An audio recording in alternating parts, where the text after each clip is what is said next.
नमस्कार जय जगन्नाथ जय माँ लक्ष्मी ठाकुराणी। आज हूँ हजग्राम माँ गजलक्ष्मी पूजा आपण मैंने देखिपे बहुत धूमधाम पालित हो माँ पूजा 3-4 दिन होता है।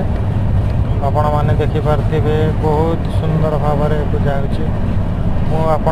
देखा जाऊँगी माँ को मूर्ति आपण मैंने देखु ठाकुराणी माँ को मुंडिया मारी निजर मनस्कामना पूरण करते। आज हूँ द्वितीय दिन माँ जहाँ खीरी आड़ीसार पूजा होता है। द्वितीय पहर में शाग मोहर तृतीय दिन में माँ लक्ष्मी अन्न प्रसाद तैयारी होता है। डाली सब खटा खीरी सब किसी माँ का आशीर्वाद नियंतु। जय जगन्नाथ जय माँ लक्ष्मी ठाकुराणी।